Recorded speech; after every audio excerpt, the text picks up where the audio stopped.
Boa tarde, meus amores. Como vocês estão? Eu creio que vocês estão bem, eu também estou bem. Hoje, na nossa aula de História, nós temos o tema Espanhóis na América. O que que esse tema nos remete? O que que esse tema nos lembra? Opa, Espanhóis na América. Mais uma vez, eu quero convidar cada um de vocês a se colocar no lugar silencioso, confortável com o seu material à mão. Isso é muito importante. Mas eu quero conversar com vocês como foi a avaliação. Como foi a nossa quinta avaliação? Vocês tiveram dificuldades? Como é que estava os textos que vocês tiveram oportunidade de ler lá nas atividades avaliativas? Eu quero que vocês enviem para mim a opinião de vocês sobre a atividade avaliativa de história. Ok, meus amores? Também eu quero que cada um de vocês que estão aí remotamente, eu quero que vocês elenquem palavras-chave. E durante a aula, eu quero que vocês, ao elencar essas palavras, eu quero que vocês já coloquem lá no grupo. E nós vamos começar a interagir. Eu quero que exponha essa palavra e o que essa palavra chamou a sua atenção. No que essa palavra chamou a sua atenção. É importante que cada um de vocês participe, tá certo?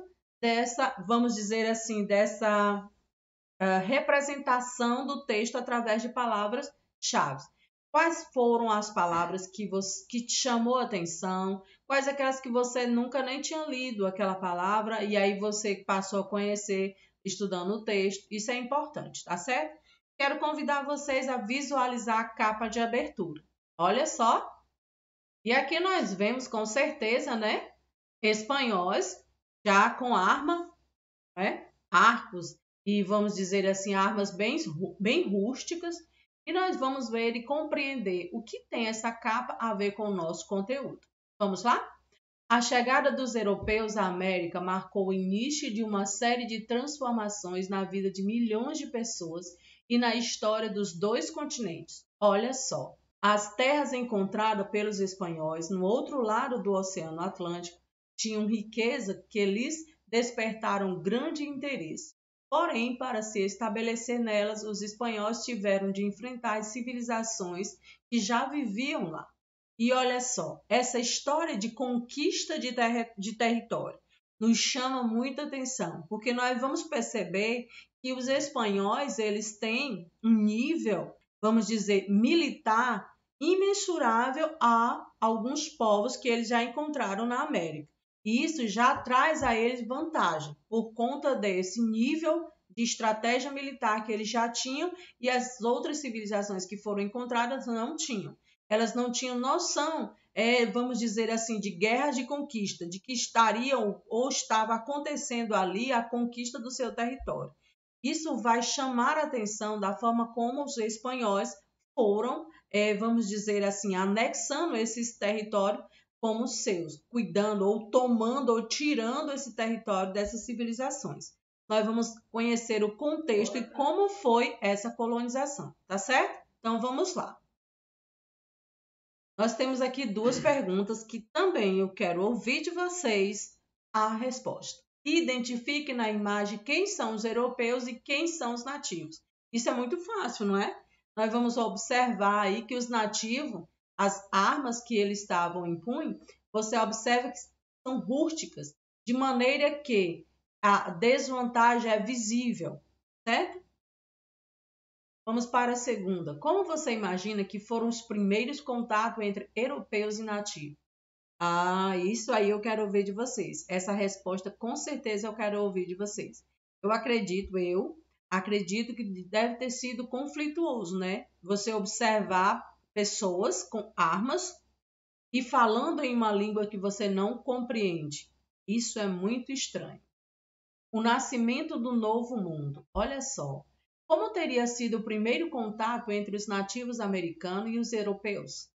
Que estranhamentos teriam as pessoas ao se depararem com seres humanos tão diferentes delas? Nesse capítulo, vamos conhecer como foi esse encontro de civilizações divergentes e quais foram os impactos disso. E a gente vai muito mais além, não é? A partir da leitura do texto, da interpretação do mesmo, nós vamos perceber que esse estranhamento ele perpassa esse primeiro momento. Eu creio que por muitos anos esse estranhamento, até aquelas civilizações serem totalmente dominadas, foi o tempo todo acontecendo. Não é que foi só no primeiro dia, isso perpassou o primeiro dia. O momento de encontro foi estranho por muito tempo. Era como se todos os dias houvesse um encontro com algo diferente dos dois lados, tanto dos europeus como dos nativos da América. Vamos lá? Quando os europeus chegaram à América, esse continente era habitado por diferentes sociedades, cada uma com sua organização política, social e cultural. Cristóvão Colombo e sua tripulação, ao desembarcar em 12 de outubro de 1492, encontraram um povo com características totalmente desconhecidas. Os nativos não se vestiam como os europeus e tinham costumes e práticas religiosas bem distintas. Essas diferenças lhe renderam o rótulo de selvagem, de maneira que os europeus se sentiam responsáveis por civilizar esses nativos americanos, além de entenderem que haviam encontrado um novo mundo. Civilizar como se o padrão de organização fosse a civilização critério da Europa. Os povos que foram encontrados naquele território, eles tinham a sua organização, eles eram civilizados para a sua cultura local. Era tudo organizado de acordo com os seus princípios. Nós não, muitas vezes, incorremos no erro de associar o diferente com algo, vamos dizer assim, não civilizado. Isso não pode ser utilizado.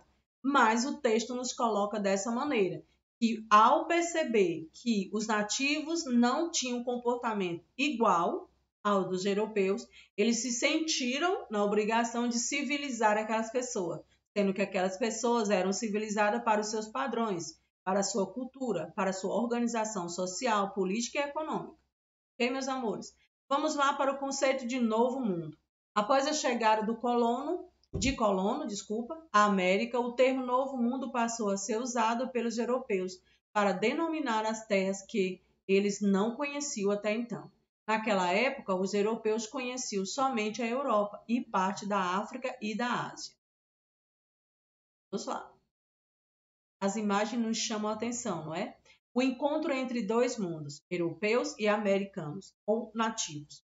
Uma das principais descobertas de Colombo no Novo Mundo foi a de que este continente havia ouro e os nativos sabiam como encontrá-lo. Essa descoberta motivou muitas outras expedições europeias ao continente para conhecê-lo melhor e obter matérias-primas que pudessem ser exploradas comercialmente, sobretudo o ouro. E aí nós vamos perceber duas coisas, meus amores. Os motivos pelos quais esse encontro ele foi mais longo.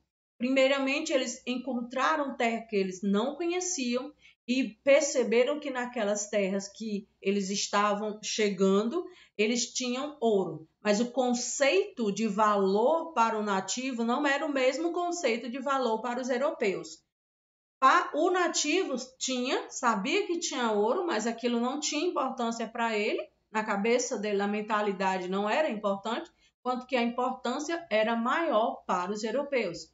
E os europeus tomaram aquela oportunidade de extrair aquilo daquele território e de, posteriormente, se achar no direito de civilizar aqueles povos.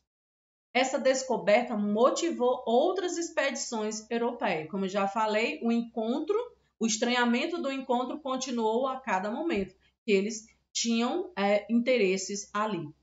Não é verdade? Com isso, o contato entre os nativos americanos e os europeus ocorreu de maneira diversa e em épocas diferentes, a depender de quem eram os navegantes e de onde eles apontavam na América. Vamos lá. Até aqui, turma, quero saber de vocês. Até aqui, vocês estão compreendendo o texto? Por favor, já coloca qualquer dúvida que você tiver lá no nosso grupo de WhatsApp. Eu quero que vocês participem, interajam com a turma, tá certo, meus amores? Além de encontrar na América povos culturalmente diferentes deles, os europeus também se depararam com uma grande diversidade natural, ou seja, haviam pessoas diferentes e também a parte dos aspectos naturais também eram totalmente diferentes. Fauna e flora era diferente. Então, eles perceberam que aquele lugar tinha multiplicidade. Além das pessoas, tudo mais era diferente do que eles conheciam. Aqui, eles entraram em contato pela primeira vez com alimentos como o milho, a mandioca, a batata e o tomate. Todas essas novas descobertas naturais foram exploradas comercialmente. Os europeus passaram a extrair diversos produtos naturais americanos para vender a alto custo na Europa, gerando lucro para quem investia nesse negócio. Olha só, além de conseguir extrair o ouro, eles também extraíam riquezas naturais que os nativos não tinham aquilo dali como o valor que os americanos encontraram para eles. Então, até então, os americanos estão na vantagem. Primeiramente, eles encontram um território que eles não sabiam que existia. Posteriormente, ele encontra povos e esses povos sabem onde tem o ouro e como extrair esse ouro.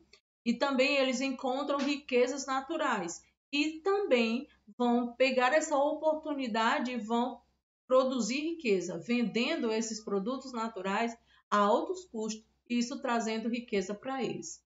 No entanto, a extração intensa de tais produtos gerou grave consequência para os nativos. A exploração desenfreada causou a extinção de várias espécies de plantas e animais. Ou seja, a exploração excessiva, sem o uso, vamos dizer assim, sem a maneira correta de fazer essa exploração, acabou gerando prejuízo para os donos legais daquele território, não é? E de quem necessitava daqueles produtos para sobreviver. A exploração. Além disso, o contato entre europeus e indígenas resultou na morte de mais de 50 milhões de nativos, parte assassinada por europeus e parte infectada por doenças trazidas por eles, contra as quais não tinham imunidade. Olha só, são dois tipos de povos, um encontro onde há vários estranhamentos e de duas formas os nativos são penalizados. Primeiramente, foram assassinados aqueles que resistiam àquele encontro ou estranhavam por demais, e aqueles que foram infectados com doenças trazidas pelos europeus.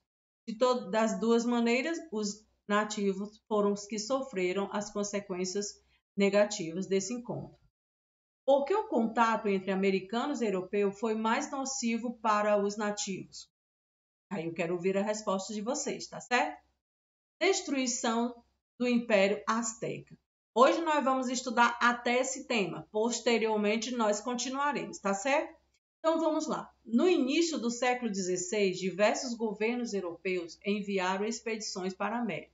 Em fevereiro de 1519, uma delas, comandada pelo espanhol Hernán Cortés, chegou à Península Yucatán, no México, onde viviam a civilização azteca. Quando a expedição de Cortés desembarcou no litoral mexicano, provocou estranheza e espanto na população azteca, pois os espanhóis eram diferentes de tudo que eles já tinham visto. Assim, a chegada desses homens estranhos foi noticiada ao imperador azteca, Montezuma II, que passou a acompanhar à distância os movimentos europeus do espanhol. Durante meses, Cortés percorreu diversas cidades da península buscando aprender mais a respeito dos costumes dos povos que habitavam ali, aquela região, e a forma como eles se organizavam. Nesse processo, recebeu auxílio de duas pessoas que trabalhavam como tradutores. Aguila, um náufrago espanhol que falava a língua maia, e uma ex-escrava asteca que sabia a língua maia e a língua asteca.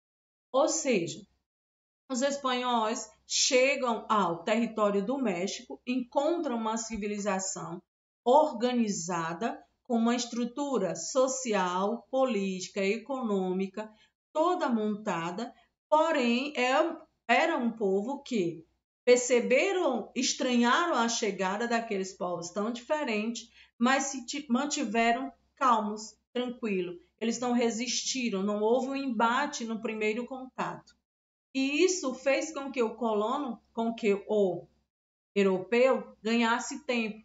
Ele passou bastante tempo observando aquele povo, observando as formas de organização, como eles se comportavam entre eles, e eles tiveram pessoas que conviviam com aqueles povos, conheciam a língua que eles falavam, vamos dizer assim, conhecia o dia a dia daqueles povos. E isso foi positivo para os europeus na conquista desse território, tá certo? A tomada da cidade. Não vou nem pronunciar esta palavra. Essa cidade era a principal, era a capital do Império Azteca, que foi recebido pelo imperador Moctezuma. Nos primeiros dias, os espanhóis conheceram a cidade, olha só. Mas passada uma semana, Cortés mandou prender o imperador e assumir o controle do império. Olha só como é a história, não é? Os europeus chegam no território, eles vão visitar esse território, conhecer esse território, estudar a estratégia de tomar esse território. Não houve resistência por conta dos astecas e isso fez com que Cortés tivesse tempo de se organizar e posteriormente tomar aquele território. E ele começa prendendo o imperador dos astecas. Vamos lá. Os astecas preferiram negociar a guerra contra os espanhóis e não se rebelaram até certo dia, durante uma cerimônia religiosa. Os espanhóis fecharam as portas de um templo asteca e mataram cerca de 2.000 pessoas. Com isso, a população se revoltou e expulsou os espanhóis da cidade. Olha só, Cortés prende o imperador, assume o controle. Os astecas preferem negociar a guerra, porém o Cortés prende, ele se aproveita de um ritual religioso onde as pessoas estão dentro de um templo e lá ele tranca as portas e mata todos que estão dentro daquele templo. E isso enfraquece os astecas, porém não os amedronta. Eles expulsam os espanhóis, ou eles expulsam Cortés do território da capital e, por conta desse incidente, Moctezuma foi morto. Cortés buscou o apoio de povos indígenas, inimigos dos astecas, para conquistar a capital do império. Essa colaboração foi decisiva para o sucesso espanhol, que tomou a capital em agosto de 1521.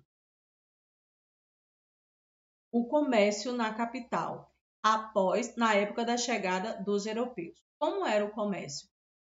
Nós já vamos entender que a atividade econômica vigente naquele império era o comércio. Do ponto de vista econômico, os astecas praticavam tanto a agricultura, como o comércio. Na cidade, ficava o principal centro comercial do Império Azteca, o Grande Mercado. O Grande Mercado foi uma das construções astecas que mais impressionou Cortés ao chegar na cidade. Em uma de suas cartas ao rei da Espanha, ele afirma ter visto mais de 60.000 pessoas circulando pelo mercado e que o local era tão grande que seria necessário mais de 2 dias para conseguir ver todos os produtos que eram vendidos lá. O mercado era organizado em áreas de acordo com o tipo de produto.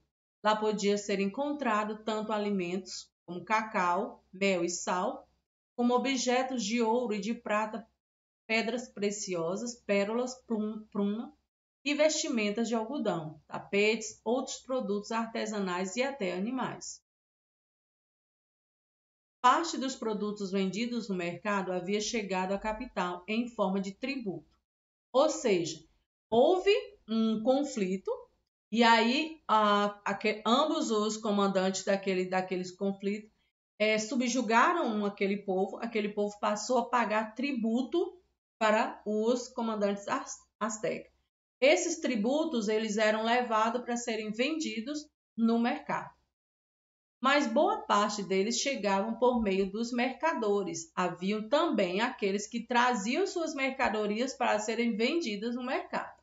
Para comprar as mercadorias, os mercadores percorriam longas distâncias e por isso tinham um grande conhecimento da região. Além de transportarem as mercadorias, os mercadores também organizavam o mercado de modo que todos os produtos fossem vendidos em suas áreas corretas e preços justos. Ok? E nós vamos parar aqui.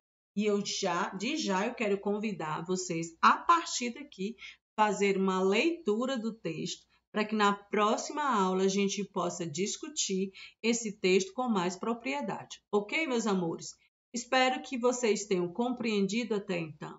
Espero que vocês possam interagir lá no nosso grupo de WhatsApp, tá certo? E possam fazer as atividades que estão sendo propostas no nosso roteiro. Beijos e até a próxima, meus amores!